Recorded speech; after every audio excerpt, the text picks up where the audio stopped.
Hello, writer, and welcome back to my life. It's Writer Wednesday, the day where I give you my tips and advice on the art and the business of writing, and tell you how I do what I do as an indie author, even when I make these videos on Thursday and not Wednesday. These videos, as well as every video I make on YouTube, are supported by my patrons on Patreon, and in particular, my $5 patrons, who get these videos 2 weeks in advance and are the only ones who are allowed to ask questions for me to cover in the series. I highly suggest you check out my Patreon link somewhere around this video, but then I am a little biased. Today's question comes to us from Kristen Stevens, who asks, how do you tell who your story's POV character is? Quick aside, POV just stands for point of view. In other words, which character's viewpoint are we viewing the story and the plot from? So there's a couple of different ways that you can determine this, and I've never had much of a problem with it, because one of the ways is to start off with your character. In other words, when you're planning your book, your story, your series, whatever it is, you start off with the character in the first place, and that is kind of what I have always done. I have talked before about how the Underrealm universe is kind of a fantasy universe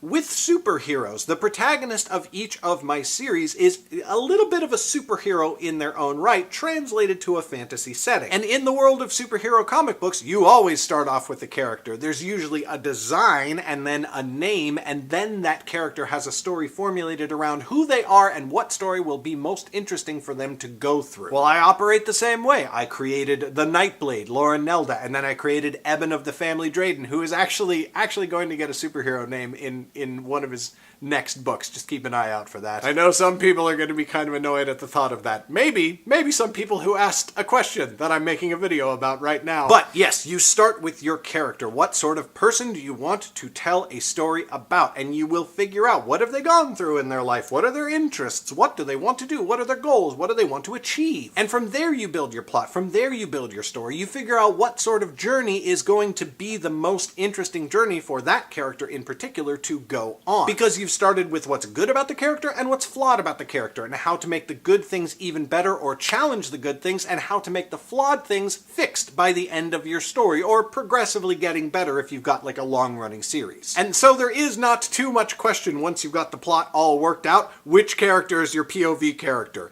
It's the one that you started with and have built the entire foundation of your story on. But that is only one way of coming up with a plot. That is only one way of coming up with a story or a series. And the other way is to start with things that are other than your character. There are a couple of different ways that you can do this. You can come up with just a straight plot idea. You can come up with a world. You can come up with a situation in our world that is going to be the foundation of your story. But whatever it is that you think of first that becomes the foundation of your story, that is going to bring along with it a theme. What are you trying to say with this story? I've talked about theme before in Writer Wednesday videos. I will try to remember to stick a card up there for you to watch it. But whatever you start off with, you then need to figure out what your theme is based on that thing, whether it's your world, whether it's your plot idea, whatever. And then once you've got that theme, that message, that thing you were trying to impart upon the reader, you need to figure out, how are you going to impart it upon them? How can you best teach that theme as if you are a teacher and the reader is your student? For example, if you want to deal with themes of like choosing to do the right thing and having integrity over taking the easy road and trying not to rock the boat, in today's political climate, you might want to have a story about somebody who is very politically left in the middle of, a very red town in the South. That would be a very effective way to teach that theme, if your genre permits that. Epic fantasy, I have limited ability to engage upon a plot line like that. But then once you've determined the best possible way to teach the theme of whatever book or story you're writing, boom, you've got your answer of who your POV character should be. Because your POV character needs to be the one who is most representative of the lesson. Now, there's a few different ways that they can be representative of the lesson. It can be somebody who needs to teach others the lesson, or it can be somebody who needs to learn the lesson themselves. And that really comes down to your personal preference. Who are you writing the book for? In the aforementioned political message book, if you are trying to embolden and give heart to people who are pushing left progressive politics, then your POV character should be a character like that, who embarks on a journey that does teach others around them a way to be more compassionate, or whatever it is. Whereas if you're writing a book that is an attempt to convince people on the other side of the political spectrum the error of their ways, good luck, your POV character should be somebody on that side of the political spectrum. And that brings us to a unifying element of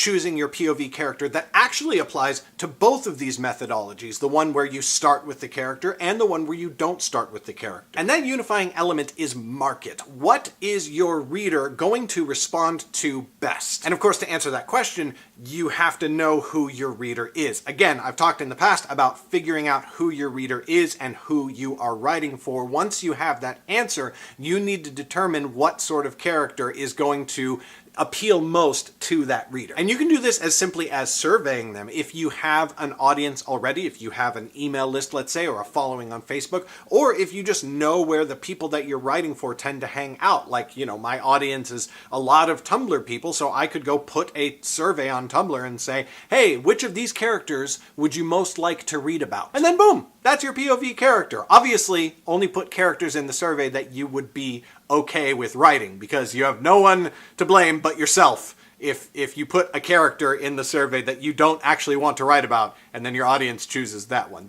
That's on you. So figure out whether you're starting with your character or whether you're starting with some broader theme element. Drill it down, survey your audience until you've got your POV character mostly nailed down. But one more important thing to keep in mind as you go through this. The most interesting character is not always the best choice for your POV character. Too many times I've seen people read stories or watch stories or experience stories in video game form, whatever it is, and then they go, God, you know what? I'd much rather hear a story about that other interesting side character. And sometimes that's true, but the majority of the time, especially for stories that really work otherwise, no, you probably wouldn't enjoy a story about that person. Because interesting side characters, and I mean really over-the-top interesting side characters who just sort of dominate any scene that they appear in, are there as a foil for a character who's a little bit more relatable. There is a reason that the biggest, greatest franchises of all time that have become the most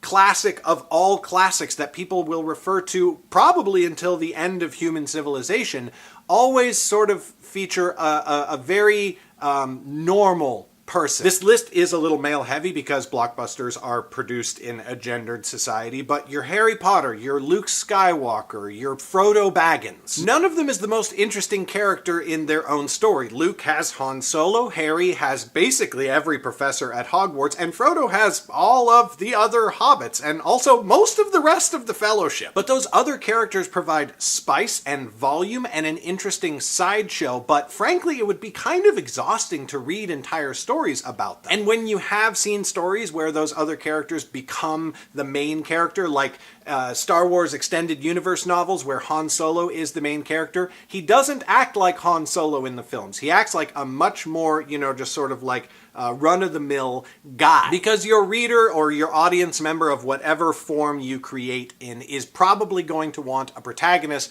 a POV character, who they find at least somewhat relatable, who isn't always just diving off into crazy things and saying catchy, snazzy one-liners. Those are interesting people to see and to occasionally hang out with, but they're not usually people that we want to be. Keep that in mind as you're choosing which POV character you're going to go with. Thank you so much to Kristen for the question. I had a lot of fun answering this one. I hope that you had fun listening to it.